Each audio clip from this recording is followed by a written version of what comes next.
ইটো আনটো প্ৰশ্ন স্যাৰ প্লিজ তেখেতক সুধিব যে এলপি আৰু ইউপি পদৰ বাবে দ্বিতীয় বিজ্ঞাপন প্ৰকাশ কৰিব নেকি কাৰণ ইতিমধ্যে ৯০০০ জনক নিযুক্তি দিয়া হৈছে ৫০,০০০ মানে টেট পাস কৰি থৈছে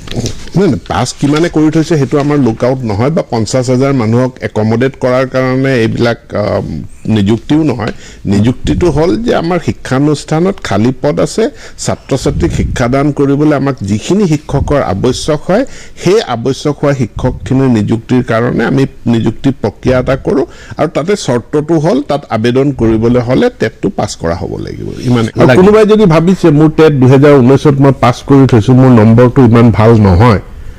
2021ত মোৰ নম্বৰটো ভাল নহয় 2022ত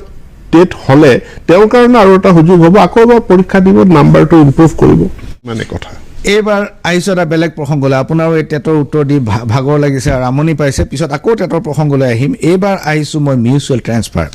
শিক্ষকসকলৰ মাজত মিউচুৱেল ট্ৰেন্সফাৰৰ বাবে আবেদন লোৱা হ'ল আৰু তেওঁলোকক জুলাইত পোষ্টিং হ'ব বুলি মন্ত্ৰী মহোদয়ে কৈছে কিন্তু যিসকলে মিউচুৱেল পোৱা নাই কিন্তু নিজে ৰোগীয়া অথবা পৰিয়ালৰ একমাত্ৰ লোক গৃহ জিলাৰ পৰা বহুত দূৰত ৰোগীয়া দেহাৰে আছে সেইসকল শিক্ষকক কেতিয়া ট্ৰেন্সফাৰৰ আবেদন কৰিবলৈ সুবিধা কৰি দিব আইনখনৰ মতে কাৰণ জুলাইত আইনখনৰ মতে সকলোৱে পোষ্টিং হ'ব লাগে এই হিচাপত এই সকলক আবেদন কৰিবলৈ এতিয়া দিব লাগিছিল এটো আমি কৰিম প্ৰথম আমি যেহেতু প্ৰথমবাৰৰ কাৰণে এটা পৰ্টেলৰ জৰিয়তে ট্ৰেন্সফাৰ হ'ব